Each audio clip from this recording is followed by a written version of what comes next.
الحمد لله وكفى وسلام على عباده الذين اصطفى أما بعد أعوذ بالله من الشيطان الرجيم بسم الله الرحمن الرحيم والضحى والليل إذا سجى ما ودعك ربك وما قلى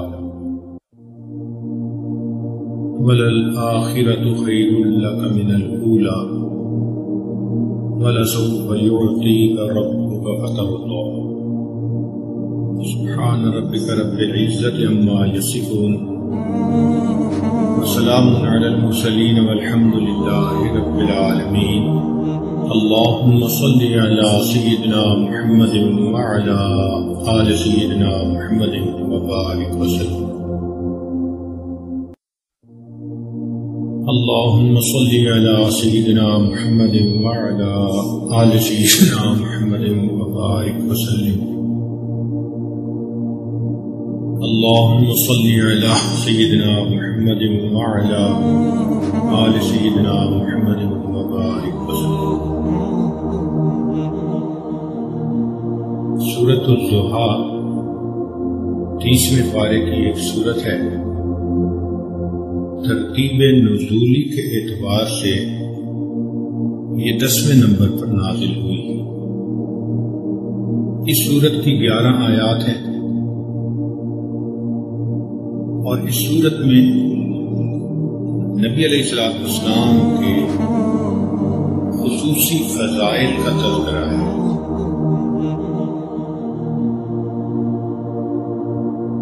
اس آیت کی سمری یہ ہے کہ پہلی 2 آیات میں قسم اٹھائی گئی،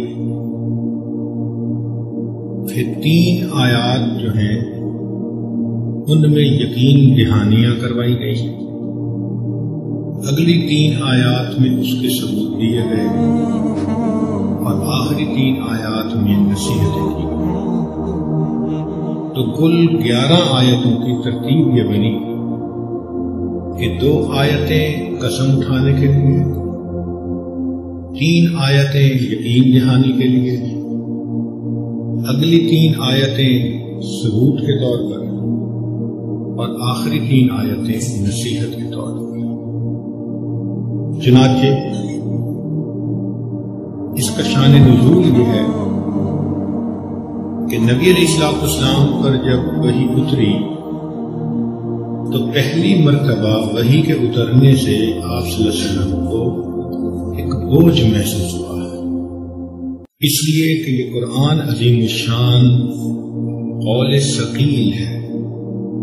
انا سنلقی علیک قولا ثقیلا، اگر یہ پہاڑوں پر نازل کیا جاتا تو وہ بھی ریلا ریلا ہوتا،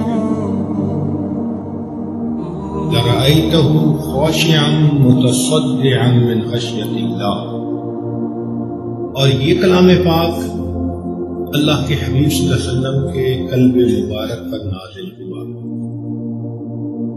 تو اس لیے ابتدا میں نبی علیہ السلام پر ایک ہیبت تھی۔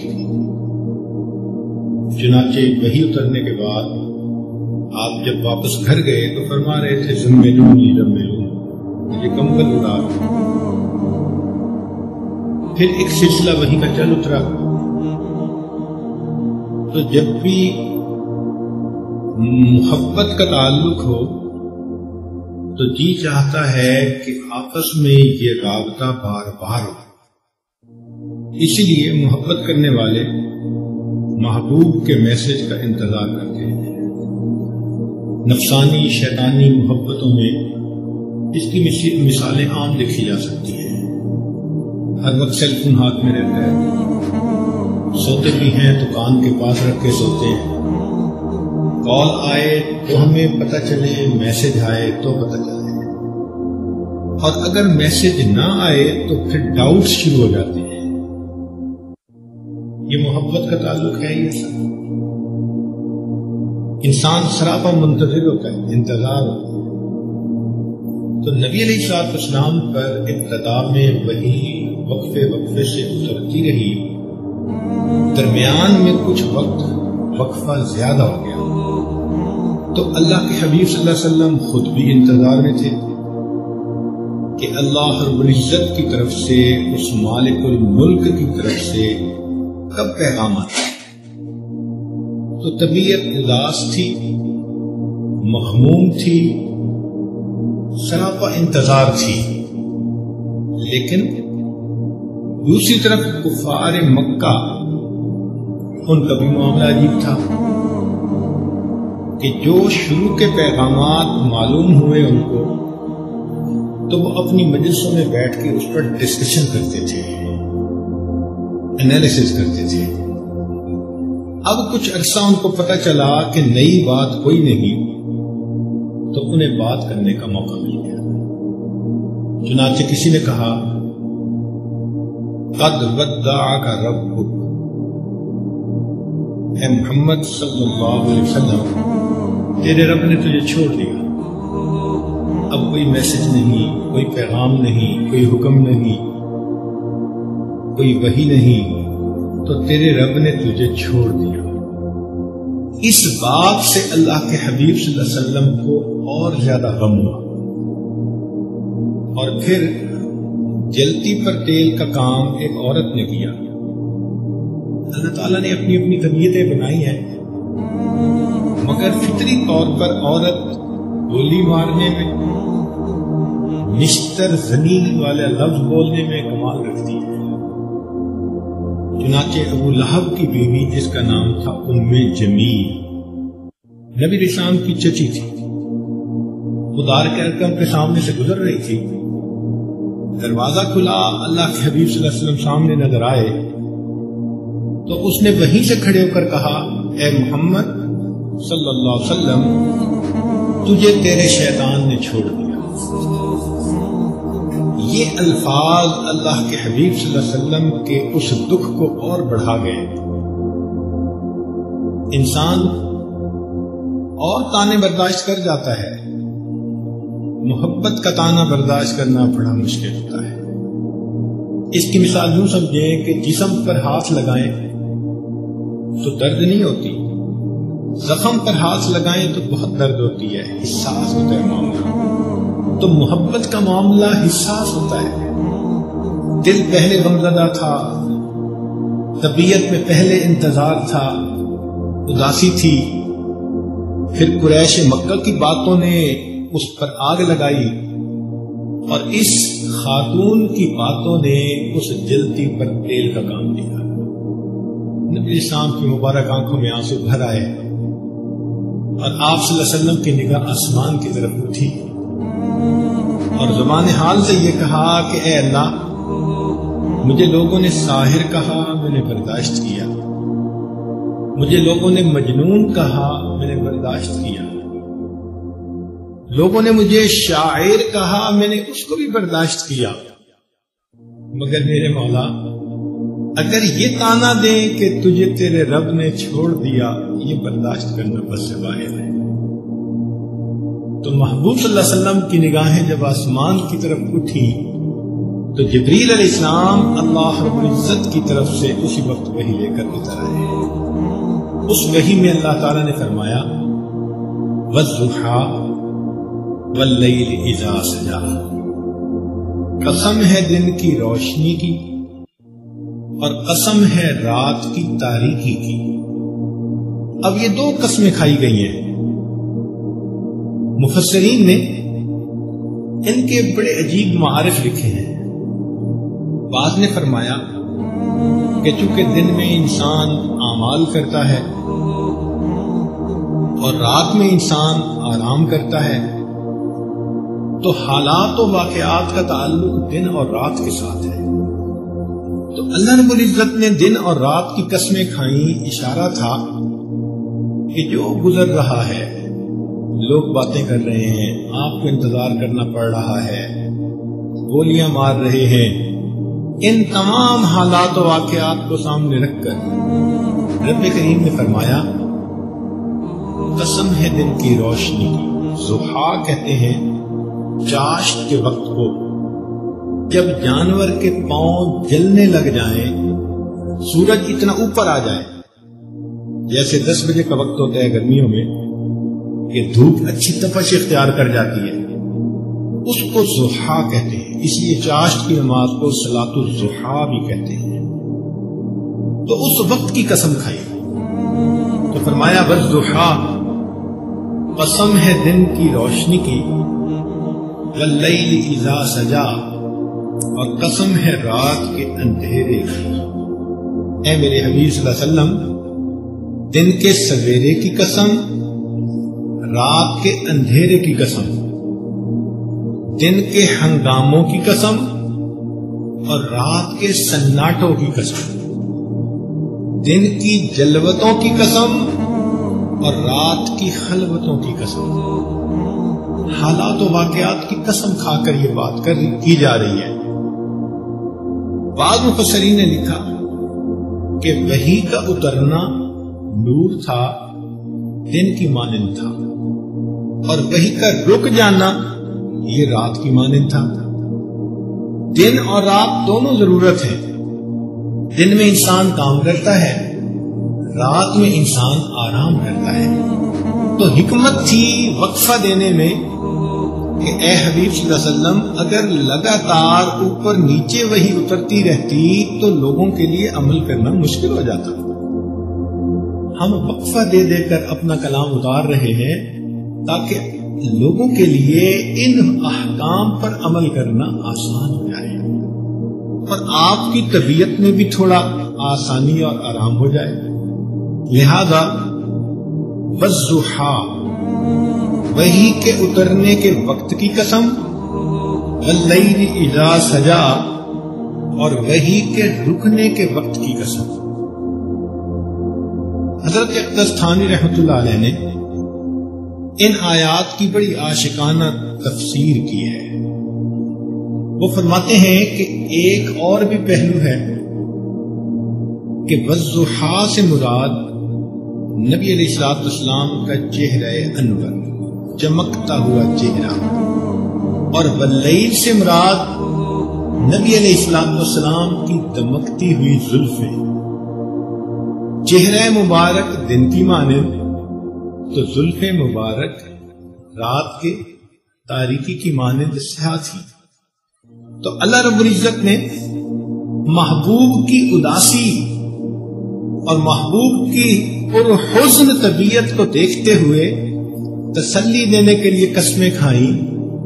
اس کی مثال یوں سمجھیے کہ جیسے کوئی بہت خوبصورت محبوب کسی سے ناراض ہونے لگے تو وہ اس کو تسلی دیتے ہوئے کہتا ہے تم اپنے چہرے کو دیکھو، یہ چہرہ بھلا چھوڑے جانے کے قابل ہے۔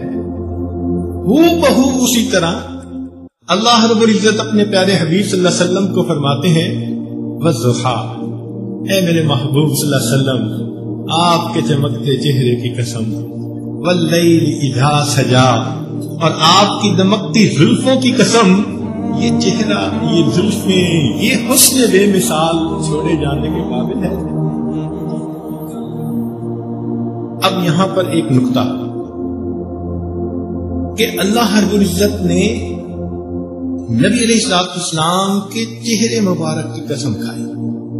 آپ صلی اللہ علیہ وسلم کے چہرے کے مختلف اعضاء کا تذکرہ قرآن مجید میں، جسم کے اعضاء کا تذکرہ قرآن مجید میں، چنانچہ وہ چہرہ جسے اللہ رب العزت نے والضحیٰ فرمایا، وہ پیشانی مبارک جس کو اللہ رب العزت نے والقمر کہا، وہ مبارک آنکھیں جن کو ما زاغ البصر کہا، وہ مبارک ہونٹ جن کو قرآن مجید میں شفتین کہا، وہ مبارک کان کل اذن خیر جس کے بارے میں اللہ رب العزت نے فرمایا، وہ مبارک زبان لا تحرک بہ لسانک۔ تو اس چہرے انور کے ہر عضو کا تذکرہ قرآن مجید میں، تو اللہ رب العزت اس مبارک چہرے کی قسم کھا کر یہ بات فرماتے ہیں میرے محبوب، میں نے تو دن اور رات آپ کے مبارک جسم میں اکٹھے کر دیے۔ اور اللہ تعالیٰ نے اپنے حبیب صلی اللہ علیہ وسلم کے لیے کئی چیزوں کو یکجا فرمایا۔ ذرا غور کیجیے، والضحیٰ واللیل اذا سجا، دن اور رات گویا اکٹھے ہو گئے چہرے انور کے اندر، اور فرمایا اے میرے حبیب صلی اللہ علیہ وسلم، میں نے آپ کی وجہ سے قبلتین کو بھی جمع فرما لیا۔ اے میرے حبیب صلی اللہ علیہ وسلم، میں نے آپ کی وجہ سے معراج کی رات میں عالم برزخ اور عالم دنیا کے انبیاء کو ایک صف میں اکٹھا بھی کر دیا۔ آپ امام بنے اور سارے انبیاء پیچھے مقتدی بنے۔ میں نے آپ کی خاطر آسمان کے اوپر انسانوں اور فرشتوں کو بھی اکٹھا کر دیا۔ تو اللہ رب العزت نے اپنے پیارے حبیب صلی اللہ علیہ وسلم کے لیے کئی چیزوں کو یکجا فرمایا، تو یہاں بھی ان کو یکجا کرنے کی وجہ سے دو قسمیں کھائیں۔ اے چمکتے چہرے والے محبوب، اے دمکتی زلفوں والے میرے محبوب، کیا یہ چہرہ ایسا ہے کہ اسے چھوڑ دیا جائے؟ آپ کیوں پرغم ہیں اور کیوں افسردہ ہیں؟ تیرے رب نے تجھے نہیں چھوڑا، تیرے رب نے تجھ سے منہ نہیں موڑا۔ یہاں ایک نقطہ اور بھی کہ اللہ رب العزت نے قسم کھائی۔ حدیث پاک میں آتا ہے، نبی علیہ السلام نے فرمایا من سجد لغیر اللہ فقد اشرک، جس نے غیر کو سجدہ کیا اس نے شرک کیا۔ من حلف لغیر اللہ فقد اشرک، جس نے غیر کی قسم کھائی اس نے شرک کیا۔ چنانچہ شریعت کا مسئلہ یہ ہے کہ لوگ جو مخلوق کی قسمیں کھاتے ہیں نا،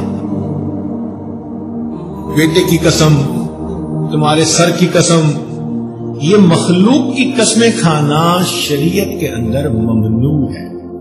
اس کو اللہ رب العزت نے منع فرما دیا، مگر اللہ رب العزت صاحب اختیار ہے، وہ جو چاہیں وہ کر سکتے ہیں۔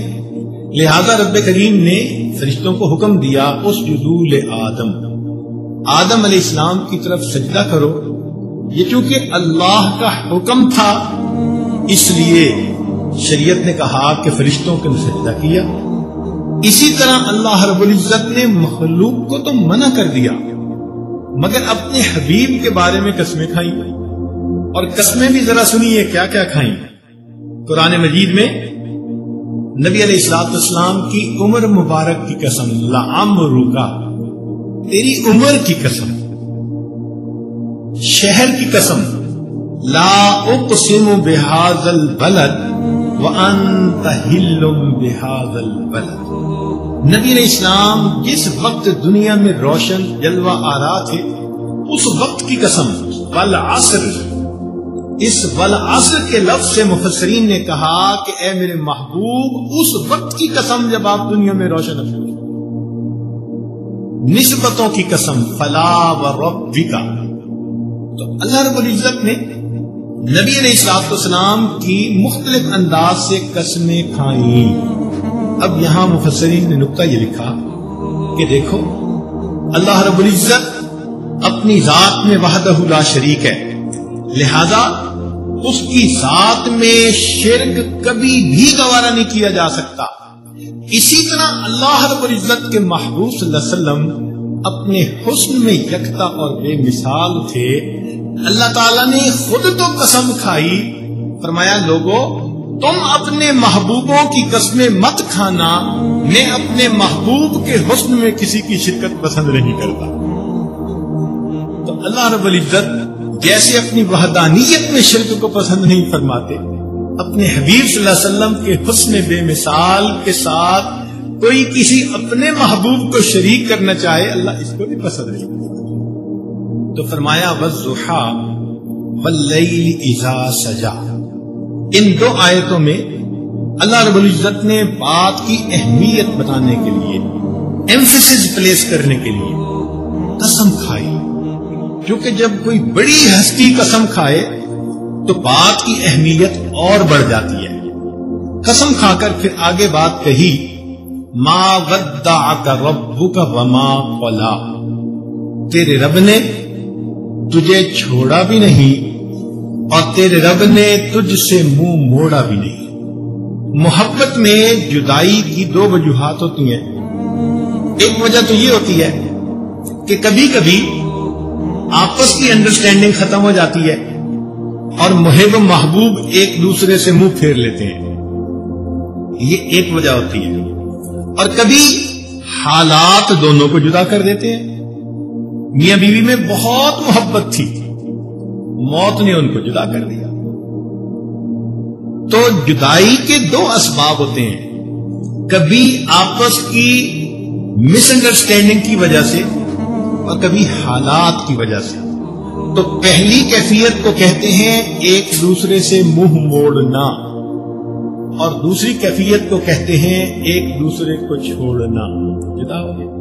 اللہ تعالیٰ نے یہاں اس آیت میں دونوں صورتحال کا تذکرہ کیا کہ اے میرے حبیب صلی اللہ علیہ وسلم، ما ودعک ربک وما قلی، تیرے رب نے تجھے چھوڑا بھی نہیں اور تیرے رب نے تجھ سے منہ موڑا بھی نہیں. اب یہاں تک اگر بات کر دی جاتی تو کام ختم ہو جاتا کہ جی قسمیں کھائیں اور مقصد کی بات بتا دی. لیکن ذرا عجیب بات دیکھیے کہ محبت بات کو ذرا طویل کرنا چاہتی ہے. محب محبوب کی گفتگو لمبی ہو تو اس کو انجوائے کیا جاتا ہے، لہذا رب کریم نے اتنا کہہ کے بس فرمایا. اگلی بات کہی وہ کیا تھی؟ وَلَلْآخِرَةُ خَيْرٌ لَكَ مِنَ الْأُولَى، آپ کے لیے آنے والا وقت گزرے ہوئے وقت سے بہتر ہوگا.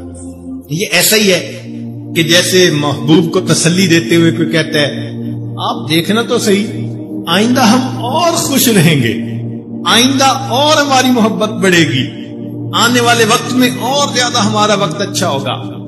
تو یہ تسلی کی بات کی جاتی ہے.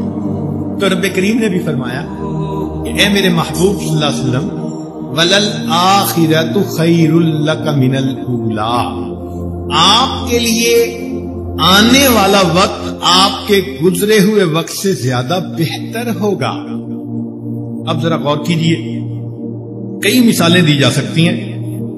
نبی علیہ الصلوۃ والسلام جب آپ صلی اللہ علیہ وسلم عالم ارواح میں تھے تو اس سے آپ کا اپنی والدہ کے بطن میں آ جانا زیادہ بہتر، پھر ماں کے بطن سے دنیا میں ولادت کا ہو جانا زیادہ بہتر، پھر بچپن سے آپ کا لڑکپن بہتر، پھر لڑکپن سے آپ صلی اللہ علیہ وسلم کی جوانی بہتر. تو معلوم ہوا کہ آپ صلی اللہ علیہ وسلم کے آنے والا حال آپ کے گزرے ہوئے حال سے زیادہ بہتر. دوسری بات سنیے، آپ صلی اللہ علیہ وسلم جوانی کے اندر جب ابھی کنوارے تھے، نکاح نہیں ہوا تھا، تو فرمایا کہ اے میرے حبیب صلی اللہ علیہ وسلم، اس کنوارے پن سے آپ کا نکاح کر لینا زیادہ بہتر. پھر نکاح کے بعد آپ کے ہاں اولاد کا ہو جانا اور بہتر، پھر آپ کی بیٹیوں کو آگے نواسے نواسیوں کا مل جانا اور بہتر. تو آپ کا آنے والا حال آپ کے گزرے ہوئے حال سے زیادہ بہتر. اے میرے حبیب صلی اللہ علیہ وسلم، آپ کا دنیا میں نبوت کا مل جانا بہت بہتر، لیکن نبوت ملنے کے بعد آپ کو معراج پر اللہ کا بلا لینا اس سے بھی بہتر. تو آنے والا حال آپ کے پہلے والے حال سے زیادہ بہتر. چنانچہ اے میرے حبیب صلی اللہ علیہ وسلم، آپ جب مکہ میں تھے تو وہ وقت بہتر، جب ہجرت کر کے مدینہ میں آئے تو وہ اس سے بھی بہتر، پھر بدر کے وقت اور بھی بہتر، پھر احد کے وقت، خندق کے وقت، پھر اس کے بعد بیعت رضوان کے وقت اور فتح مکہ کے وقت، جب آپ فاتح بن کر مکہ میں داخل ہوئے اور بھی بہتر، اور پھر اس سے بھی زیادہ جب آپ 1,24,000 صحابہ کو لے کر حج کرنے کے لیے میدان عرفات میں آئے اور آپ نے کھڑے ہو کر فرمایا، لوگوں میں جس مقصد کو لے کر دنیا میں آیا تھا اس مقصد کو میں نے پورا کر دیا. اور لوگوں نے اس بات کی تصدیق کی اور آپ نے آسمان کی طرف انگلی کر کے اشارہ فرمایا، اللہ مشہد، اے اللہ اس پر گواہ رہنا، اے میرے محبوب آپ کا یہ وقت آپ کے گزرے ہوئے وقت سے زیادہ بہتر ہے. پھر ذرا اور دیکھیے، اے میرے حبیب صلی اللہ علیہ وسلم، آپ کا دنیا میں رہنا بہت اچھا، لیکن آپ کا اپنے رب کی طرف لوٹنا، اللہم رفیق الاعلی، اس سے بھی بہتر۔ پھر آپ کا مبارک قبر کے اندر سے قیامت کے دن اٹھنا، اس سے بھی زیادہ بہتر۔ پھر قیامت کے دن آپ کا مقام محمود پر پہنچنا، اس سے بھی بہتر۔ پھر آپ کے سر کے اوپر شفاعت کا تاج رکھا جانا، اس سے بھی زیادہ بہتر۔ اور اے میرے حبیب صلی اللہ علیہ وسلم، پھر آپ کا حوض کوثر کے اوپر پانی پیش کرنا امت کو، اس سے بھی زیادہ بہتر۔ اور پھر آپ کا پوری امت کو لے کر جنت کے اندر داخل ہونا، اس سے بھی زیادہ بہتر۔ وَلَلْآخِرَةُ خَيْرٌ لَكَ مِنَ الْأُولَىٰ، آپ کا آنے والا حال آپ کے گزرے ہوئے حال سے زیادہ بہتر۔ اب اس بات کی اہمیت کو یوں سمجھیے، ہم عام لوگ ہیں، ظاہری اور مادی طور پر اکثر و بیشتر ہم میں سے ہر بندہ افضل سے ارذل کی طرف لوٹتا ہے۔ مثال کے طور پر جوانی میں مال ہوتا ہے، بڑھاپے کے اندر نوکری بھی ختم، بزنس بھی ختم، خود کچھ بھی نہیں کما پاتا، اپنے ہی بچوں پہ ڈیپینڈنٹ ہو جاتا ہے، تو اعلی حال سے ادنا کی طرف چلے گئے۔ جوانی کے اندر انسان کے پاس حسن و جمال ہوتا ہے، اور بڑھاپے کے اندر اس کا چہرہ چھوارے کی مانند بن جاتا ہے، تو اعلی سے ادنا کی طرف۔ صحت کے اینگل سے دیکھیے، جوانی کے اندر انسان کے اندر بھرپور طاقتیں ہوتی ہیں، جسم تھکنے کا نام نہیں لیتا، بیماری بخار کا پتہ نہیں ہوتا کیا چیز ہوتی ہے، ہر مشکل کام انسان کر گزرتا ہے۔ لیکن بڑھاپے میں لاٹھی کے سہارے کے بغیر کھڑا ہونا بھی مشکل، تو معلوم ہوا کہ انسان اعلیٰ سے ادنا کی طرف لوٹ گیا۔ پھر دیکھیے زندگی میں جوانی اعلیٰ تھی، اور جب بڑھاپے میں گیا تو وہ ادنا ہوا، جس کو اللہ تعالیٰ خود فرماتے ہیں ثم يرد الى ارذل العمر، ہم نے تمہیں ارذل العمر کی طرف لوٹا دیا۔ تو عام بندے کا معاملہ کہ وہ اعلیٰ سے ادنا کی طرف جاتا ہے ظاہری طور پر، مگر اللہ کے حبیب صلی اللہ علیہ وسلم کا معاملہ دیکھیے کہ رب کریم نے وعدہ فرما دیا، اے میرے محبوب صلی اللہ علیہ وسلم، وَلَلْآخِرَةُ خَيْرٌ لَكَ مِنَ الْأُولَىٰ، آپ کا آنے والا وقت آپ کے گزرے ہوئے وقت سے زیادہ بہتر ہوگا۔ تو آپ کیوں پریشان ہوتے ہیں؟ جیسے وقت گزرتا جائے گا آپ کو زیادہ محبتیں ملیں گی، زیادہ مقام ملے گا، زیادہ عزتیں ملیں گی، اس لیے کہ یہ محبت چھوٹنے والی بھی نہیں اور یہ رشتہ ٹوٹنے والا بھی نہیں۔ یہ محبت چھوٹنے والی بھی نہیں اور یہ رشتہ ٹوٹنے والا بھی نہیں، اس لیے تیرے رب نے تجھے چھوڑا بھی نہیں اور تیرے رب نے منہ موڑا بھی نہیں۔ تسلی دے رہے ہیں۔ محبوب صلی اللہ علیہ وسلم کی اس وقت غمزدہ حالت تھی، کیا خوبصورت انداز ہے، انسان حیران ہوتا ہے۔ قسمیں کھائیں، فرمایا تیرے رب نے تجھے چھوڑا بھی نہیں اور منہ موڑا بھی نہیں، اور پھر آگے ساتھ یہ بھی بتلا دیا کہ ہمارا آنے والا وقت محبت کا پہلے سے بہتر ہوگا۔ وَلَلْآخِرَةُ خَيْرٌ لَكَ مِنَ الْأُولَىٰ۔ اب یہاں تک بھی اگر بات کر دی جاتی تو بات پوری ہو جاتی، مگر محبت اور کمال چاہتی ہے تو رب کریم نے اس سے آگے ایک بات فرما دی کہ اے میرے حبیب صلی اللہ علیہ وسلم، وَلَسَوْفَ يُعْطِيكَ رَبُّكَ فَتَرْضَىٰ، تیرا رب تجھے اتنا عطا کرے گا کہ اے میرے حبیب صلی اللہ علیہ وسلم آپ راضی اور خوش ہو جائیں گے۔ اب محبت کا اختتام تو یہی ہوتا ہے نا کہ محب دلاسے دلاتا ہے کہ میں اتنا پیار دوں گا، اتنی محبت دوں گا، میں تجھے بہت خوش رکھوں گا۔ تو دیکھیے ایک منطق کی جو طریقہ ہے نا محبت کے معاملے میں، تمام آیات اسی طرح اشارہ کر رہی ہے۔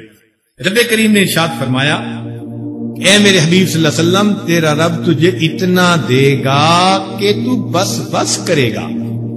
کئی دفعہ ہوتا ہے نا کہ دینے والا کوئی چیز دے رہا ہوتا ہے تو لینے والا کہتا ہے جی بس بس بس۔ یہ فترضا کا اصل مفہوم یہی ہے کہ تیرا رب تجھے اتنا دے گا کہ اے میرے محبوب آپ بس بس کریں گے، اتنا دیں گے۔ اب ذرا غور کیجیے، دنیا کا ہر انسان اپنے رب کی رضا مانگتا ہے اور چاہتا ہے۔ آدم علیہ السلام 300 سال روئے اللہ کی رضا حاصل کرنے کے لیے۔ حضرت نوح علیہ السلام طوفان میں اللہ کے سامنے عاجزی کرتے ہیں، دعائیں کرتے ہیں اللہ کو راضی کرنے کے لیے۔ یونس علیہ السلام مچھلی کے پیٹ میں اللہ کو پکارتے ہیں اللہ کو راضی کرنے کے لیے۔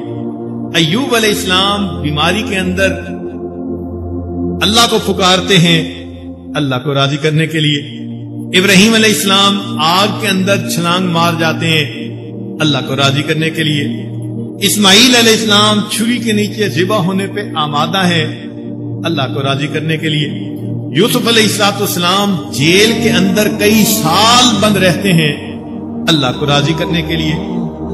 آپ ذرا غور کیجئے، دنیا کے اندر ولی ہو، کوئی کتب ہو، کوئی ابدال ہو، کوئی مجتہد ہو، ہر بندے کی زندگی کا اصل مقصد اللہ کی رضا۔ تو ہر بندہ چاہتا ہے، امیر ہو، غریب ہو، عربی ہو یا اجمی ہو، گورا ہو یا کالا ہو، مرد ہو یا عورت ہو، ہر ایک کے دل کی تمنا اللہ مجھ سے راضی ہو جائے۔ اور واقعی یہ بہت بڑا انعام ہے۔ قرآن پاک نے فرما دیا وَرِضْوَانٌ مِّنَ اللَّهِ أَكْبَرُ، اللہ کی رضا سب سے بڑا انعام۔ لیکن وہ پروردگار جس کی رضا کے لیے ہر بندہ تڑپتا ہے، وہ مالک کائنات، وہ احکم الحاکمین، وہ ارشاد فرماتے ہیں اے میرے محبوب، آپ جو میرے محبوب ٹھہرے تو ہم آپ کو اتنا دیں گے کہ ہم آپ کو خوش کر دیں گے۔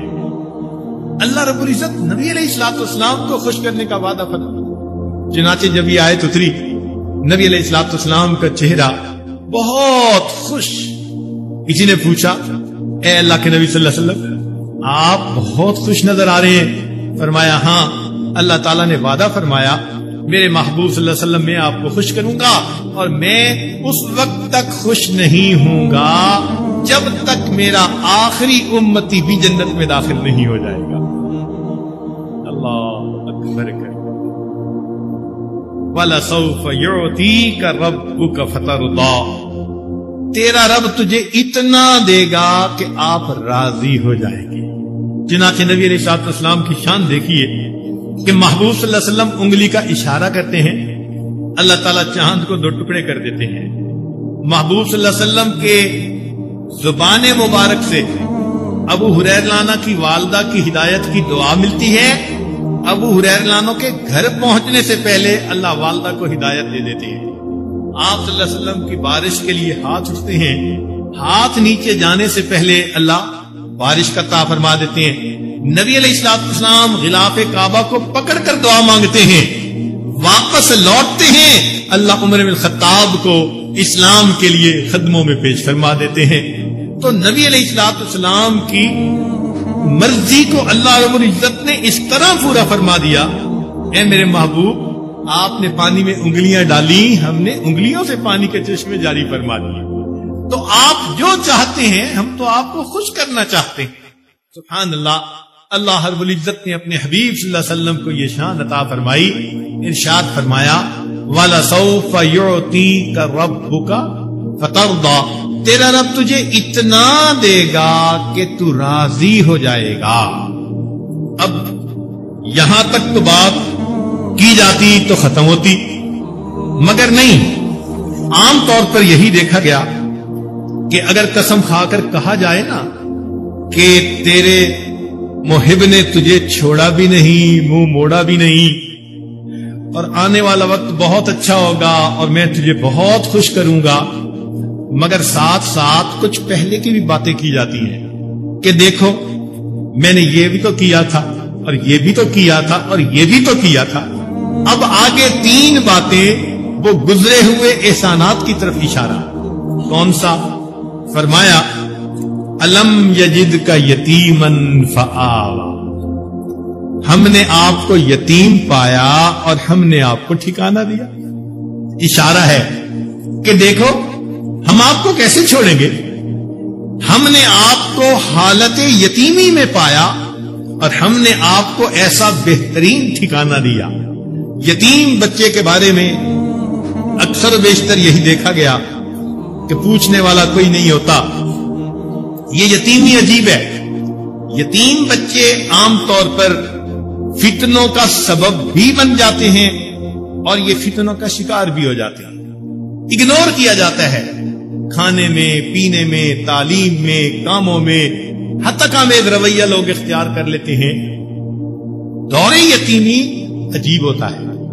نبی علیہ الصلوۃ والسلام اس دنیا کے اندر جب تشریف لائے تو آپ کے والد ماجد دنیا سے وفات پا چکے تھے.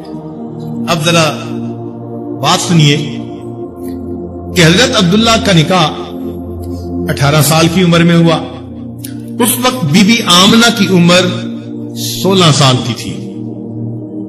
اللہ کی شان کے ابتدائی دنوں میں امید ہو گئی. عربوں کے دستور کے مطابق جوان لوگ تجارت پیشہ بنتے تھے اور شام کی طرف تجارتی قافلوں میں جاتے تھے، چیزیں خرید کر لا کر بیچتے تھے. تو حضرت عبداللہ نے بھی ارادہ کیا کہ اب میری شادی بھی ہو چکی تو مجھے بھی تجارت کرنی چاہیے. لہذا ایک تجارتی سفر پر وہ تشریف لے جانے لگے تو طبیعت بہت اداس ہے. شادی کے ابتدائی مہینوں میں اگر خامند کو بڑا لمبا سفر پیش آ جائے تو میاں اور بیوی دونوں پر ایک بوجھ ہوتا ہے. اب بی بی آمنہ بھی پر غم ہیں، اداس ہیں کہ ہسبینڈ دور جا رہے ہیں اور حضرت عبداللہ بھی اداس ہے.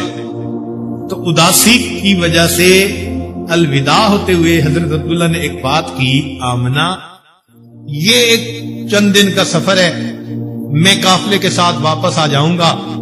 تو جس دن قافلہ واپس پہنچے گا اس دن تم تیار ہو کے دروازے کے اندر کی طرف، دروازے کے قریب آ کر کھڑے رہنا. جب میں دروازہ کھٹکھٹاؤں گا، دروازہ کھولنا، میری پہلی نظر تم پر پڑے. اب میاں بیوی میں یہ محبت کی باتیں ہو رہی ہیں. بی بی آمنہ وعدہ فرماتی ہے آپ جب آئیں گے اور آپ دروازہ کھٹکھٹائیں گے تو مجھے دروازے کے قریب اندر کھڑا ہوا پائیں گے. حضرت عبداللہ تشریف لے جاتے ہیں. تجارتی سفر سے واپسی ہوئی. جب واپسی پہ مدینہ طیبہ کے قریب سے گزرنے لگے تو حضرت عبداللہ کو بخار ہو گیا. بخار کی وجہ سے نقاہت اتنی تھی چلا نہیں جاتا تھا. اب چونکہ مدینہ طیبہ میں میکے تھے، سسرال والے تھے، اس لیے حضرت عبداللہ کو انہوں نے روک لیا. آپ ہمارے پاس ٹھہریں، علاج معالجہ کرتے ہیں، جب صحت ہو جائے گی ہم آپ کو پہنچا دیں گے. حضرت عبداللہ وہاں رک گئے. قافلہ آ گیا. اب جس دن قافلے کے آنے کی خبر ملی، مکہ مکرمہ کے ہر گھر کے اندر عورتوں میں خوشیاں تھیں، گھروں کی صفائیاں ہو رہی ہیں، کپڑے دھوئے جا چکے، عورتیں نہا کے تیار استقبال کے لیے. ہر گھر کی یہی کیفیت تھی. اور بی بی آمنہ کے گھر میں بھی بی بی آمنہ صاف کپڑے پہن کر دروازے کے سامنے کھڑی ہیں اپنا وعدہ پورا کرنے کے لیے کہ میرے میاں مجھ سے وعدہ لے کر گئے تھے جب میں آؤں گا دروازے کے قریب رہنا، میں دروازہ کھولوں تو تمہیں دیکھوں. لیکن انتظار انتظار انتظار. قافلے کے سارے لوگ اپنے گھروں کو چلے گئے اور حضرت عبداللہ نے اپنا دروازہ نہ کھٹکھٹایا. تو بی بی آمنہ پریشان ہوئی. پتہ کروایا تو معلوم ہوا وہ بیمار تھے اور مدینہ طیبہ رک گئے اور قافلے کے ساتھ نہیں آئے. تو بی بی آمنہ کے دل پر ایک اور غم ہوا کہ اپنے وقت پہ میرے میاں نہ پہنچ سکے. تاہم جو قریبی رشتہ دار تھے انہوں نے سوچا کہ ہم جائیں اور مکہ مکرمہ میں حضرت عبداللہ کا پتہ کریں. اللہ کی شان کہ جب وہ وہاں پہنچے تو حضرت عبداللہ کا آخری وقت آ چکا تھا اور وہ وہاں پر انتقال فرما چکے تھے. بی بی آمنہ ابھی حاملہ تھی، امید سے تھی، ابھی بچے کی ولادت نہیں ہوئی تھی. اب سوچئے کہ جس بچی کی عمر 16 سال ہو اور وہ امید سے بھی ہو اور شادی کے چند مہینوں کے بعد خامن کی وفات ہو جائے، اس کے دل پر اس سے بڑا غم اور کیا ہو سکتا ہے. یہ جدائی کا صدمہ بی بی آمنہ کو برداشت کرنا پڑا. حتیٰ کہ وہ فرماتی ہیں کہ جس دن میرے بچے کی ولادت ہوئی اس رات میرے گھر میں چراغ جلانے کے لیے، تیل کے لیے پیسے بھی موجود نہیں تھے۔ اللہ کے نبی صلی اللہ علیہ وسلم اس دنیا میں یتیم نہیں، در یتیم بن کر تشریف لائے۔ اور اللہ تعالیٰ سبق یہاں یہ دینا چاہتے تھے کہ دیکھو، دنیا میں سہاروں اور واسطوں کی زندگی گزارنے والوں عام طور پر تو یہی کہتے ہیں کہ جس کا باپ نہیں ہوتا اس کے پاس دنیا کا کچھ نہیں ہوتا، جس کا اب نہیں اس کا کچھ بھی نہیں۔ مگر یاد رکھنا، ہم اپنے پیارے حبیب صلی اللہ علیہ وسلم کو در یتیم بنا کر پیدا کریں گے اور پھر ان کو دنیا اور آخرت کی تمام نعمتیں دے کر یہ ثابت کر دیں گے کہ جس کا رب بن جاتا ہے پھر اس کا سب بن جاتا ہے۔ تو نبی علیہ الصلوۃ والسلام کو یتیموں سے بہت محبت تھی۔ اس یتیمی کا معاملہ دیکھیے، 6 سال کی عمر ہے، اس وقت بی بی آمنہ نے ارادہ کیا کہ میں اپنے بیٹے کو اب لے کر مدینہ طیبہ جاتی ہوں۔ حلیمہ سعدیہ نے بچے کو اپنی ماں کے حوالے کر دیا تھا۔ انہوں نے ارادہ کیا میں مدینہ طیبہ جاتی ہوں۔ اب وہ لے کر مدینہ طیبہ تشریف لائیں۔ کتابوں میں لکھا ہے، نبی علیہ السلام فرماتے ہیں کہ میں چھوٹا تھا، ہاں اتنا میں نے دیکھا کہ میری والدہ مجھے لے کر ایک جگہ پر گئیں، قبر جگہ بنی ہوئی تھی، اور وہاں جا کر وہ کچھ پڑھتی رہیں یا کچھ الفاظ کہتی رہیں اور ان کی آنکھوں میں آنسو تھے۔ تو میں اپنی والدہ کو روتا ہوا دیکھ کر رونے لگ گیا۔ بچے کو ماں سے محبت ہوتی ہے، تو ماں کی آنکھ سے آنسو نکلے تو بچہ تڑپ جاتا ہے۔ تو آپ صلی اللہ علیہ وسلم فرماتے ہیں کہ میری والدہ کی آنکھوں سے آنسو نکلے تو میں ان کی آنسوؤں کو دیکھ کر رونے لگ گیا۔ اب ذرا غور کیجئے کہ بی بی آمنہ کیا کہہ رہی ہوں گی۔ لگتا یوں ہے کہ وہ اپنے خاوند کی قبر پر کھڑی ہو کر یہ سوچ رہی تھی، آپ تو دنیا سے پردہ کر گئے، میرے ساتھ وعدہ کر کے گئے تھے کہ میں آؤں گا، دروازہ کھٹکھٹاؤں گا، میں انتظار کرتی رہی، آپ نے میرا دروازہ تو نہیں کھٹکھٹایا، لیکن ایک امانت آپ میرے سپرد کر گئے تھے، میں آج اس بچے کو لے کر آئی ہوں۔ عبداللہ، اگر کبھی آپ دیکھ سکتے وہ بچہ کتنا خوبصورت ہے، وہ بچہ کس قدر منمونا ہے، تو آپ اپنے بچے کو دیکھ کر خوش ہوتے۔ ان باتوں کو یاد کر کے آپ کی والدہ ماجدہ کی مبارک آنکھوں سے آنسو آ گئے، اور والدہ ماجدہ کی آنکھوں میں آنسو دیکھ کے اللہ کے نبی صلی اللہ علیہ وسلم کی اپنی آنکھوں سے بھی آنسو رواں ہو گئے۔ لیکن بات ذرا اور آگے بڑھی کہ جب اس سفر میں بی بی آمنہ آپ کو لے کر واپس مکہ آنے لگی تو ابوا کا ایک مقام ہے، وہاں پر جب پہنچی تو بی بی آمنہ کا اپنا بھی انتقال ہو گیا۔ اب اللہ کے حبیب صلی اللہ علیہ وسلم کی 6 سال سے کچھ زائد عمر ہے، اور ام ایمن ایک عورت خادمہ ساتھ ہے۔ اب یہاں والدہ کی بھی وفات ہو گئی۔ نبی علیہ السلام نے فرمایا، جب میری والدہ کا جنازہ اٹھایا گیا، میں بھی جنازے کے پیچھے چل رہا تھا اور میری آنکھوں سے آنسو آ رہے تھے۔ 6 سال کا بچہ، والد پہلے پردہ فرما چکے تھے، والدہ نے اب پردہ فرما لیا۔ جس کی نہ باپ ہو اور جس کی نہ ماں رہے دنیا میں، اس کا کون سہارا بنتا ہے؟ فرماتے ہیں کہ میری والدہ کا جنازہ جب اٹھایا گیا، میں جنازے کے پیچھے پیچھے چل رہا تھا اور میری آنکھوں میں آنسو تھے، میں رو رہا تھا۔ ام ایمن نے دودھ پلایا اور ام ایمن نبی علیہ الصلوۃ والسلام کو اس بچپن میں لے کر واپس مکہ مکرمہ آئیں۔ اب مکہ کا معاملہ دیکھیے، عبد المطلب جو دادا تھے وہ روزانہ انتظار میں تھے کہ میری بہو اپنے بیٹے کو لے کر گئی تھی کہ میں چند دنوں بعد واپس آؤں گی، پتہ نہیں کب آئے گی۔ چنانچہ مکہ مکرمہ سے باہر مدینہ کے راستے پر وہ پہاڑی پر بیٹھ کر اکثر آنے جانے والوں سے پوچھتے کہ تم نے کسی کو آتے دیکھا؟ حالات لیا کرتے تھے۔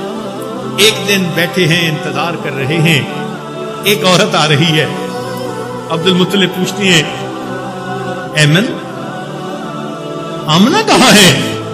تو ام ایمن اس وقت نبی علیہ الصلوۃ والسلام کو آگے بڑھا کر ان کے حوالے کرتی ہیں اور کہتی ہے کہ ان کے والد عبداللہ تو پہلے وفات پا چکے تھے، اب میں اس کو لے کر آئی ہوں کہ ان کی والدہ عام نبی وفات پا چکے۔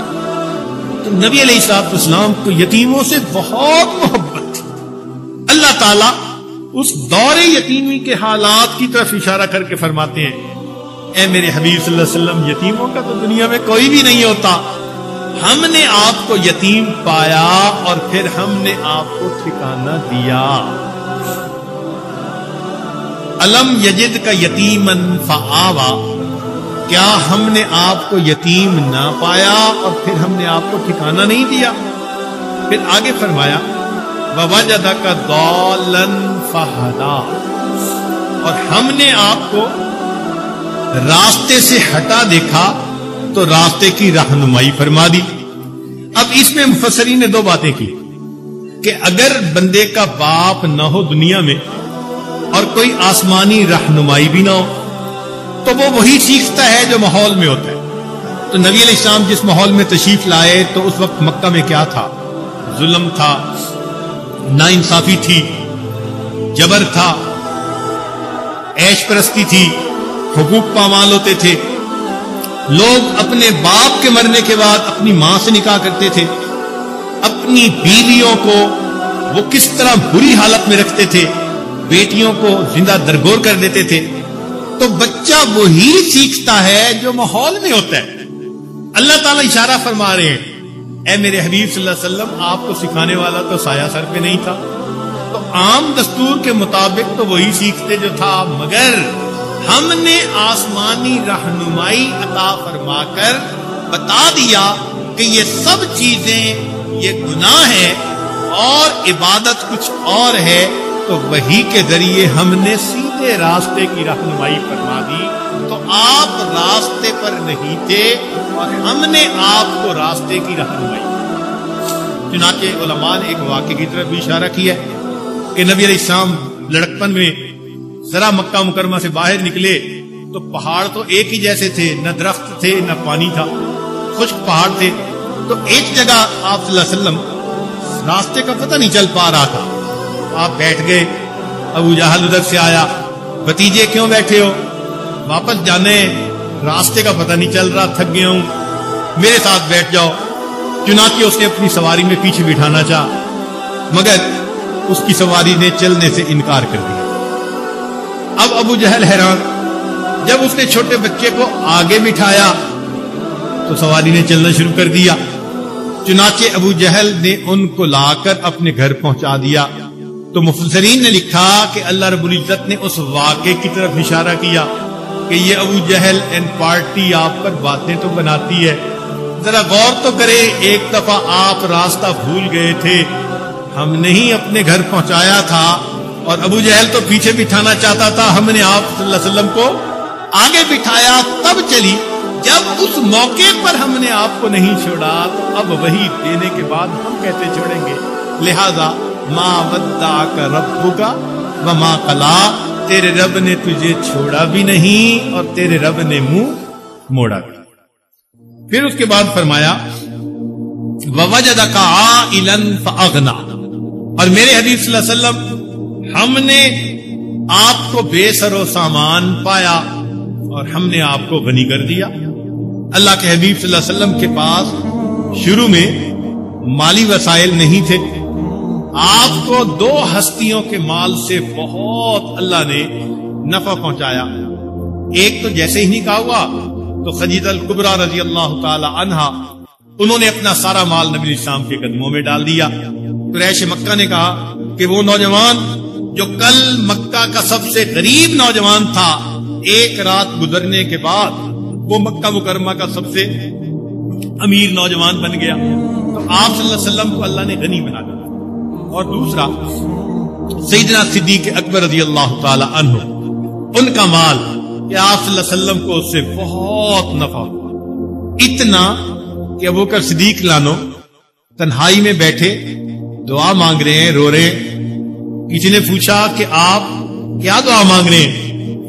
کہنے لگے کہ میں یہ دعا مانگ رہا ہوں کہ اللہ نبی علیہ السلام کے دل میں ڈال دیجئے وہ ابو بکر کے مال کو اپنے مال کی طرح استعمال کریں.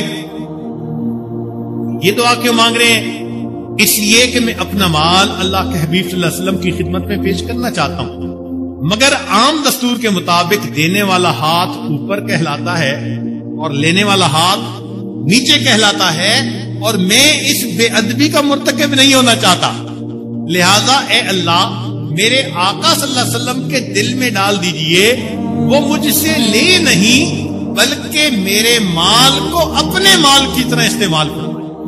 چنانچہ حدیث پاک میں آتا ہے کہ نبی علیہ السلام سیدنا صدیق رضی اللہ عنہ کے مال کو اپنے مال کی طرح استعمال فرماتے، اور اس وجہ سے آپ صلی اللہ علیہ وسلم نے ایک موقع پر فرمایا اللہ میں نے سب کے احسانات کے بدلے دنیا میں دے دیے، ابو بکر تیرے احسانات کا بدلہ قیامت کے دن اللہ دے گا. اللہ اکبر کبیرہ. اللہ میں نے سب کے احسانات کے بدلے چکا دیے، ابو بکر تیرے احسان کا بدلہ قیامت کے دن اللہ دے گا. تو اللہ تعالیٰ نے ان دو ہستیوں کے مال کے ذریعے اللہ کے حبیب صلی اللہ علیہ وسلم کو غنی کیا، ان کو بہت نفع عطا فرمایا. تو اس کی طرف اشارہ تھا.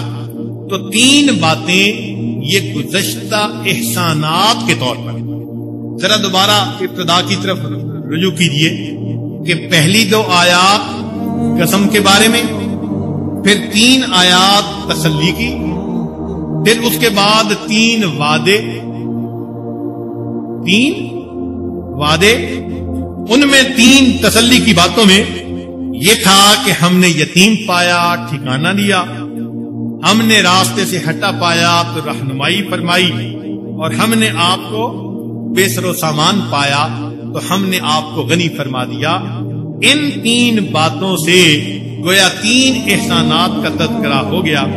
اب اس کے بعد اللہ تعالیٰ آخر پر 3 نصیحتیں فرماتے ہیں.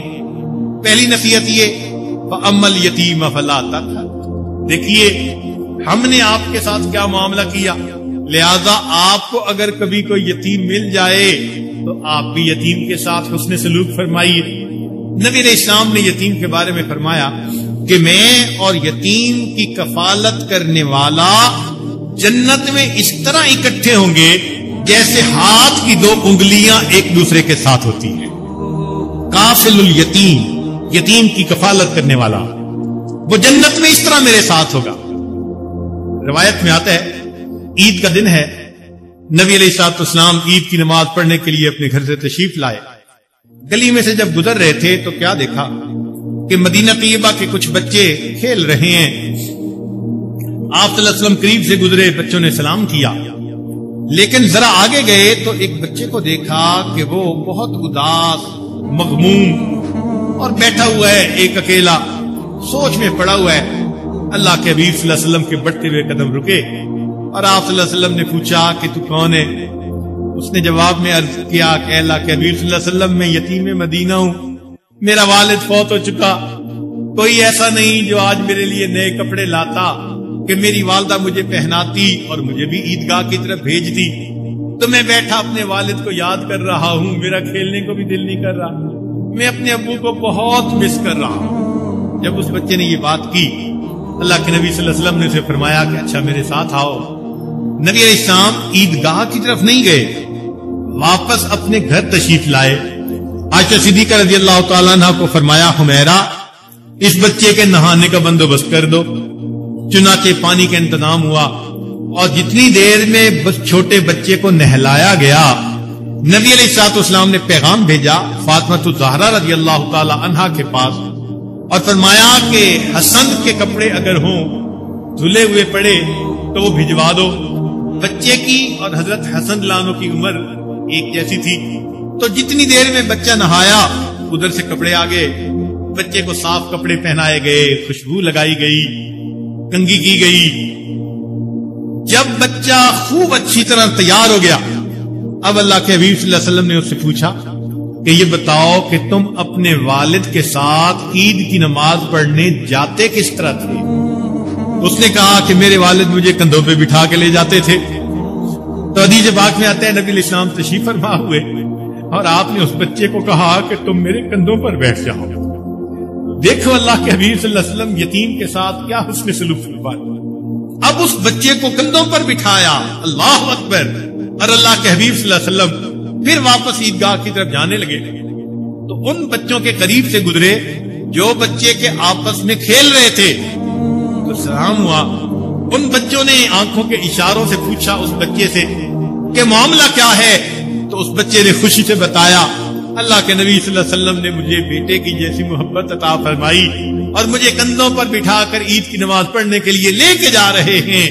تو کتابوں میں لکھا ہے کہ ان لڑکوں میں سے ایک نے ٹھنڈی سانس لے کر کہا کاش میں بھی یتیم ہوتا اور اللہ کے حبیب صلی اللہ علیہ وسلم مجھے بھی اپنا بیٹا بنا لیتے۔ نبی علیہ السلام اس حالت میں کندھوں پر بٹھا کر بچے کو لائے۔ جب ممبر پر بیٹھنے لگے تو وہ بچہ نیچے زمین پر بیٹھنے لگا۔ کتابوں میں لکھا ہے نبی علیہ السلام نے فرمایا تو نیچے زمین پر نہیں، ممبر پر جہاں میں بیٹھوں گا میرے ساتھ بیٹھے گا۔ آپ صلی اللہ علیہ وسلم نے اس بچے کو اپنے ساتھ بٹھایا، پھر اس کے سر پر ہاتھ رکھا اور سر پر ہاتھ رکھ کر فرمایا جو بندہ شفقت کا ہاتھ کسی یتیم کے سر پر رکھتا ہے اس کے ہاتھ کے نیچے جتنے بال ہوں گے اللہ اتنی نیکیاں اس کے نام اعمال میں لکھ دیں گے۔ تو اللہ کے حبیب صلی اللہ علیہ وسلم کو یتیموں سے بہت محبت تھی اور واقعی اس دنیا میں یتیم ہی در یتیم بنا کرتے ہیں۔ فرمایا فَأَمَّا الْيَتِيمَ فَلَا تَقْهَرْ وَأَمَّا السَّائِلَ فَلَا تَنْهَرْ، اور آپ سائل کو انکار نہ فرمائیے۔ اللہ رب العزت چاہتے ہیں مومن کے اندر سخاوت ہو، فیاضی ہو، دل بڑا ہو، کھلا ہو، دکھ درد میں شریک ہو۔ اگر کوئی کسی کے سامنے سوال کرے تو دوسرا بندہ اس سائل کو رد نہ کرے، لیکن علماء نے یہاں لکھا کہ ایک تو ہے مال پیسے کا سوال کرنے والا، اس کو بھی رد نہیں کرنا چاہیے۔ چنانچہ ہمارے سلسلہ کے ایک بزرگ تھے حضرت مولانا عبد الغفور مدنی رحمت اللہ علیہ، ایک بندہ آیا کہنے لگا حضرت بہت سارے لوگ پیسے مانگنے آ جاتے ہیں تو ہمیں دینے چاہیے یا نہیں؟ فرمایا دے دینے چاہیے۔ اس نے کہا کہ حضرت اس میں تو کتنے ہیں جو ڈیزرو ہی نہیں کرتے، کتنے ہیں جو ڈیزرو ہی نہیں کرتے۔ تو حضرت نے فرمایا اچھا یہ بتاؤ جو کچھ اللہ نے تمہیں دیا ہے تم ڈیزرو کرتے ہو؟ کہنے لگا نہیں۔ کہ جب تم ڈیزرو نہیں کرتے پھر بھی اللہ نے تمہیں دے دیا تو تم اللہ کا خلق اپناؤ، تم بھی آنے والے کو دے دیا کرو۔ ہمارے حضرت مرشد عالم رحمت اللہ علیہ فرماتے تھے کہ سائل کو نہ کرو، اور پھر آگے عجیب بات فرماتے تھے کہ ہمیشہ اس بات کو یاد رکھو کہ کوئی مانگنے تمہارے پاس آیا ہے، اللہ نے تمہیں مانگنے والا نہیں بنایا۔ He could put you on the other side of the table۔ اللہ تعالیٰ تمہیں اس صورت میں بھی کھڑا کر سکتے تھے کہ تم بھی کسی کے دروازے پہ کھڑے بھیک مانگ رہے ہوتے۔ تو فرماتے تھے جب کوئی تمہارے پاس آئے تو اللہ کی اس نعمت کا شکر ادا کرنے کے لیے اللہ تم نے مجھے لینے والا نہیں دینے والا بنایا ہے، آنے والے کو کچھ نہ کچھ ضرور دے دیا۔ تو شریعت نے کہا کہ وَأَمَّا السَّائِلَ فَلَا تَنْهَرْ، سوالی کو انکار نہ کیجیے۔ مفسرین نے یہاں علمی نقطہ لکھا کہ جب مال پیسے کا سوال کرنے والا، روٹی کا سوال کرنے والا، اس کی اہمیت اتنی ہے تو کچھ طلباء بھی تو ہوتے ہیں جو علم کا سوال کرنے والے ہوتے ہیں۔ تو یہاں اساتذہ کے لیے بھی نصیحت ہے کہ تم اپنے علم کا سوال کرنے والے طلباء کو جھڑکی نہ دیا کرو۔ بچہ ایک سوال پوچھے استاد بتا دیتا ہے، دوسرا سوال پوچھے پوری کلاس کے سامنے جھڑکیاں پڑ جاتی ہیں۔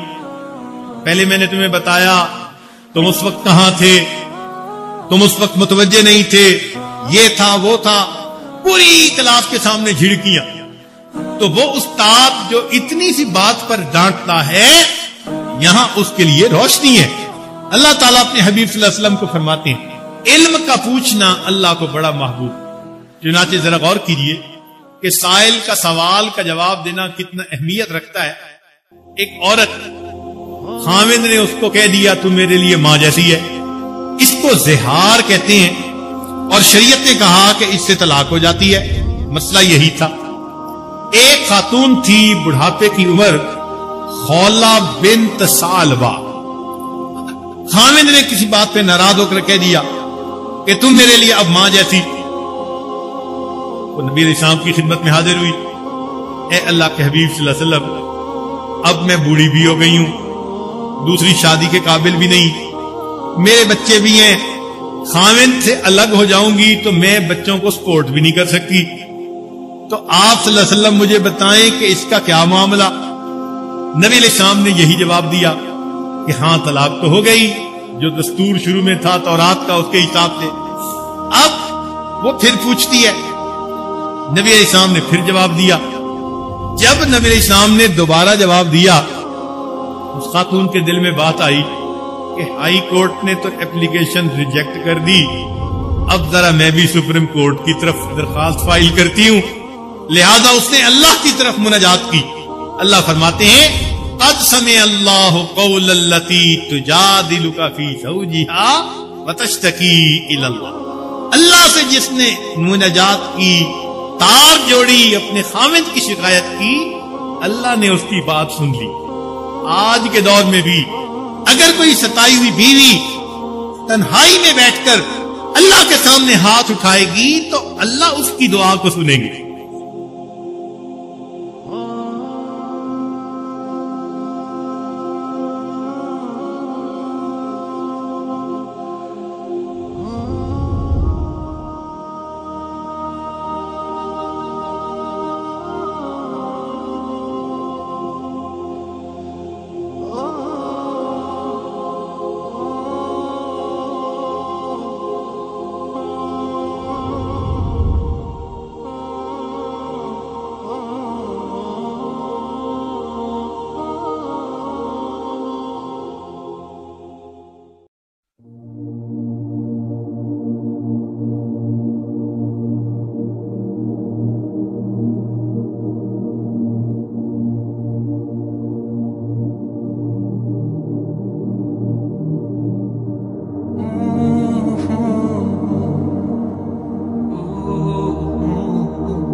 توجہ کیجئے، قرآن نے ریفرنس دے دیا، مثال دے دیا.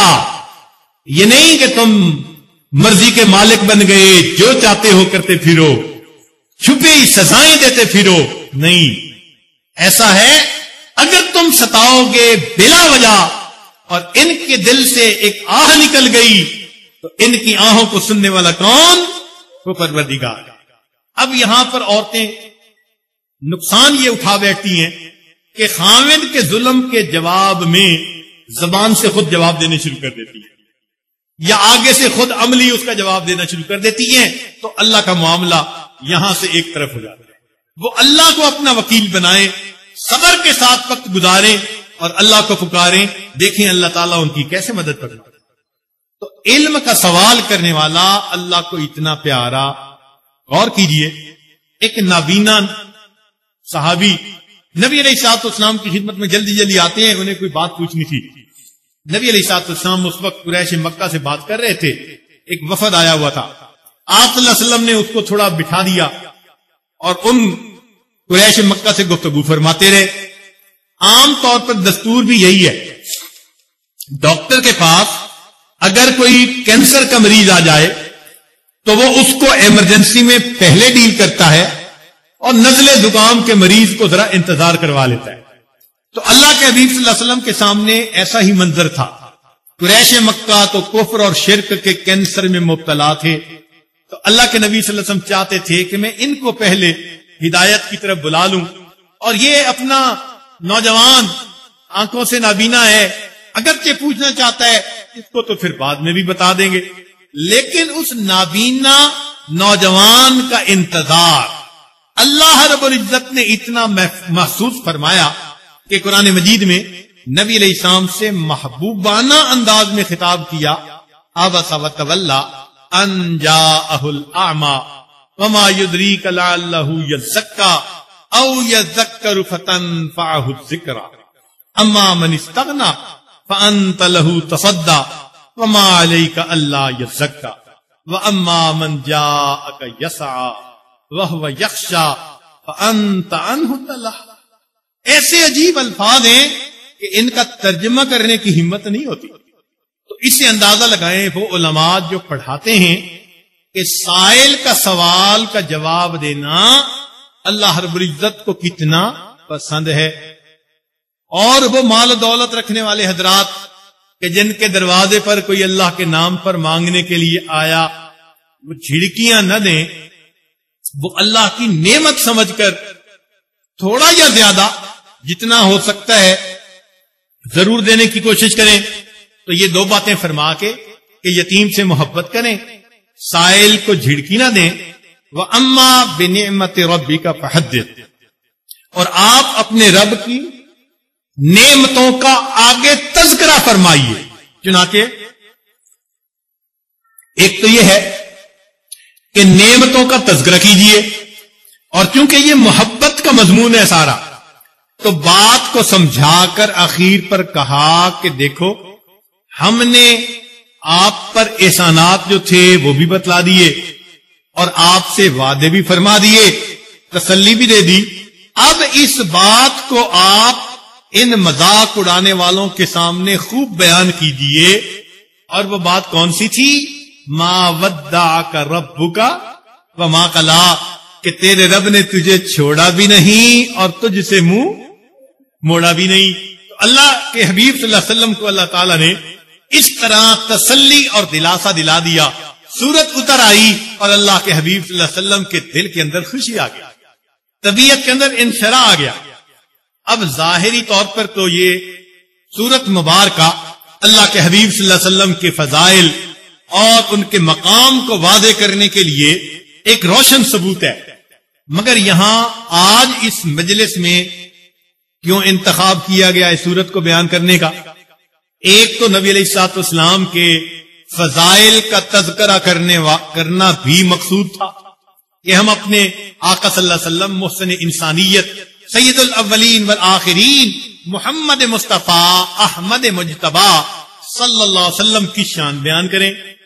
مگر ایک بات اس کے علاوہ بھی ذہن میں تھی، وہ یہ کہ جو وعدے اللہ نے اپنے حبیب صلی اللہ علیہ وسلم نے فرمائے، جو ان کا کام دین کا کرنے والے لوگ ہیں، دعوت کے ذریعے سے، تعلیم کے ذریعے سے، تبلیغ کے ذریعے سے، اقامت دین کے ذریعے سے، تو ان ورثاء کے ساتھ بھی اللہ تعالی کے وعدے وہی ہیں، اس محنت کی برکت کی وجہ سے۔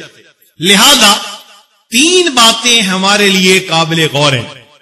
جو بندہ تقوی و طہارت کے ساتھ شریعت پر عمل کرے گا تو اس کے ساتھ اللہ رب العزت کا یہ وعدہ کیا، وَلَلْآخِرَةُ خَيْرٌ لَكَ مِنَ الْأُولَىٰ، یہ بھی اس کے ساتھ ہوگا۔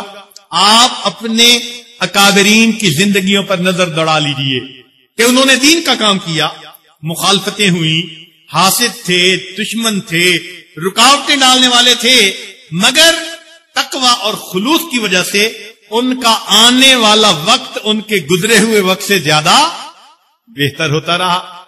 تو دین کا کام کرنے والوں کے لیے آج بھی اس میں تسلی ہے، آج بھی اس میں خوشخبری ہے۔ یہ نہیں کہ دنیا حالات کی وجہ سے کہتی ہے کہ اب دین پہ چلنا مشکل، دین کا کام کرنا مشکل۔ فرمایا کہ تم اپنی ہمتوں کو پست نہ ہونے دو، ان دنیا دار لوگوں کی باتوں سے تم بہت زیادہ پریشان نہ ہو، تم دین کا کام کرنے والے لوگ ہو۔ وَلَلْآخِرَةُ خَيْرٌ لَكَ مِنَ تمہارا آنے والا وقت تمہارے گزرے وقت سے زیادہ بہتر ہوگا۔ پھر اگلی بات کہ وَلَسَوْفَ يُعْطِيكَ رَبُّكَ فَتَرْضَىٰ، تمہارا رب اتنا دے گا کہ تم بس بس کرو گے۔ چنانچہ ہم نے اپنے بزرگوں کی زندگیوں میں دیکھا کہ عمر کے اس حصے میں اللہ تعالیٰ نے ان کے اوپر برکات کے ایسے دروازے کھولے کہ واقعی بس بس کیا کرتے تھے۔ حضرت مرشد عالم رحمت اللہ علیہ کو ہم نے اپنی زندگی میں دیکھا، اللہ نے اتنا رزق کا دروازہ کھولا تھا کہ اگر وہ چاہتے کہ اپنی مسجد کو سونے اور چاندی کی اینٹوں سے بناتے تو اللہ نے اتنے وسائل دے دیے تھے کہ ایسی مسجد بھی وہ بنا سکتے تھے۔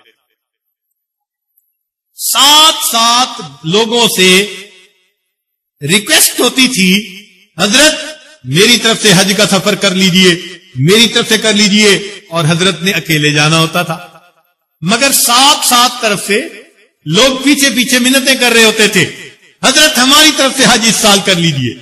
اللہ تعالیٰ نے ایسے رزق کے دروازے کھول دیے۔ حضرت خواجہ محمد بن مالک صدیقی رحمت اللہ علیہ کو خواب میں نبی علیہ السلام کی زیارت ہوئی، آقا صلی اللہ علیہ وسلم نے ارشاد فرمایا عبد المالک ہمارے پاس نہیں آتے۔ عرض کیا اے اللہ کے حبیب صلی اللہ علیہ وسلم وسائل نہیں ہیں، دل تو بڑا چاہتا ہے۔ تو خواب میں نبی علیہ السلام نے فرمایا اچھا ہم کہہ دیں گے، اتنی الفاظ کہی ہم کہہ دیں گے۔ حضرت فرماتے ہیں آنکھ کھل گئی، پھر اس کے بعد 27 سال زندہ رہے، اللہ نے 27 حجیں کرنے کی توفیق عطا فرمائی۔ وَلَسَوْفَ يُعْطِيكَ رَبُّكَ فَتَرْضَىٰ، تیرا رب تجھے اتنا دے گا کہ تو بس بس کرے گا۔ معلوم ہوا کہ دین کا کام کرنے والے مرد ہوں یا عورتیں ہوں، ان کے لیے سبق یہی ہے، تقوی کی زندگی گزاریں، اپنے رب سے لو لگائیں، اپنے اللہ سے محبت کے تعلق کو جوڑیں۔ اگر ہم نے اپنے دل کو غیر سے خالی کر لیا اور اللہ رب العزت کی محبت سے دل کو لبریز کر لیا اور اخلاص کے ساتھ ہم دین کا کام کرتے رہے، ثابت قدم رہے، تو یہ وعدے جو اللہ نے اپنے حبیب صلی اللہ علیہ وسلم کے ساتھ کیے، ان کے جانشینوں کے لیے، ان کے جو نائب بنے ہیں دنیا میں دین کا کام کرنے والے، جو ورثۃ الانبیاء ہیں، ان علماء یا ان عالمات کے لیے بھی وہی وعدے دنیا کے اندر موجود ہیں۔ لہذا دین کے کام کرنے والوں کے لیے اس صورت میں بڑی تسلی ہے۔ ایک تسلی تو یہ کہ وَلَلْآخِرَةُ خَيْرٌ لَكَ مِنَ الْأُولَىٰ، تیرا آنے والا وقت تیرے گزرے وقت سے زیادہ بہتر ہوگا۔ دوسری تسلی وَلَسَوْفَ يُعْطِيكَ رَبُّكَ فَتَرْضَىٰ، تیرا رب تجھے اتنا دے گا کہ تو راضی ہو جائے گا۔ اور ان دونوں سے بڑھ کر بڑی تسلی یہ ہے مَا وَدَّعَكَ رَبُّكَ وَمَا قَلَىٰ، تیرا رب تجھے چھوڑے گا بھی نہیں، منہ موڑے گا بھی نہیں۔ ہم نے دین کا کام کرنے والوں کو دیکھا کبھی لوگوں کی مخالفتوں کی وجہ سے ہمتیں پست کر بیٹھتے ہیں اور کبھی اپنے قبض کی وجہ سے، کیفیتوں کے قبض کی وجہ سے کام کرنے میں رکاوٹیں آتی ہیں. تو اللہ تعالیٰ دین کے کام کرنے والوں کو چھوڑتا بھی نہیں اور ان سے منہ موڑتا بھی نہیں. لہذا جن طالبات نے یہ کورس کیا ان کو بھی مبارک ہو، جنہوں نے کروایا ان کو بھی مبارک ہو، اور جو آئندہ باقاعدہ فاضلات کا، دور حدیث کا کورس کرنے کے لیے تیار ہیں، ان سب کے لیے اس میں ایک خوشی کا یہ پیغام ہے کہ یہ دین کا راستہ وہ راستہ ہے، اس راستے پہ چلنے والوں کو اللہ تعالیٰ ایسا بنا دیتے ہیں کہ آنے والا وقت گزرے ہوئے وقت سے زیادہ بہتر ہوتا ہے. اللہ اتنا دیتا ہے کہ بندہ بس بس کرتا ہے، اور اللہ تعالیٰ ایسے لوگوں سے منہ موڑتا بھی نہیں اور ان کو چھوڑتا بھی نہیں. اللہ ہمیں بھی دین کا ان کام کرنے والوں میں شامل فرمائے. وآخر دعوانا ان الحمدللہ رب العالمین.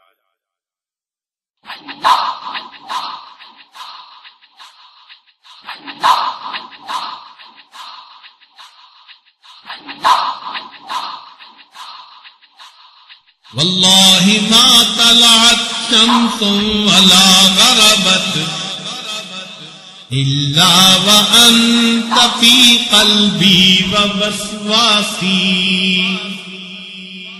ولا جلست الى قوم احدثهم. حضرت جی کے عمرہ، حج اور دیگر قیمتی مضامین پر مشتمل بیانات کے اوریجنل کیسٹس اور سیریز حاصل کرنے کے لیے موبائل نمبر نوٹ فرما لیجیے 032248004880. آپ سے التماس ہے کہ اپنی قیمتی دعا میں ہمارے اس ادارے نقشبندی ریکارڈنگز کو بھی یاد رکھیں. ادارہ نقشبندی ریکارڈنگز. منك في الكأس فلو قدرت على الاتيان زرتكم صحبا على الوجه او مشيا على الرأس.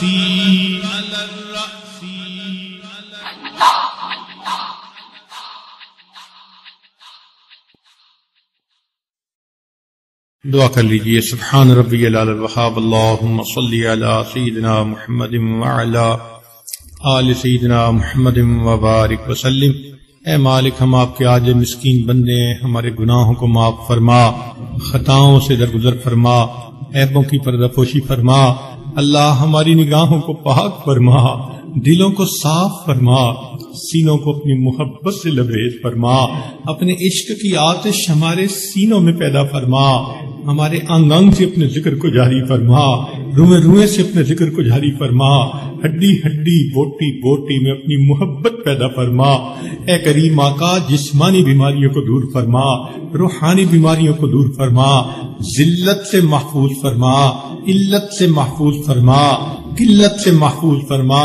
اے اللہ، جو مقروض ہیں قرضوں کی ادائیگی کی سبیل پیدا فرما، جو کاروبار کی طرف سے پریشان ان کے کاروبار اچھے فرما، جو گھر بار کی طرف سے پریشان گھروں کے ماحول کو اچھا فرما، جو بے اولاد ان کو نیک اولاد عطا فرما، جو صاحب اولاد ان کی اولادوں کو نیکوکار بنا، فرما بردار بنا، ماں باپ کی آنکھوں کی ٹھنڈک بنا. جن گھروں میں جوان بچے بچیاں موجود ہیں، اللہ ان بچوں کے مستقبل کو روشن فرما، ماں باپ کے لیے فرض ادا کرنے آسان فرما.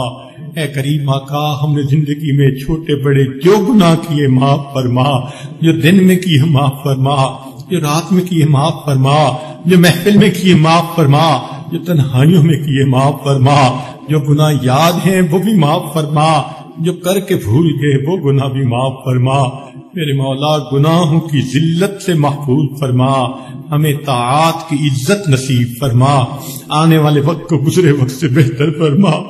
میرے مولا، ہمیں دین کا کام کرنے والوں میں شامل فرما، ہمیں بھی اپنے نیک بندوں کی فہرست میں شامل فرما، اپنے مقبول بندوں کی فہرست میں شامل فرما.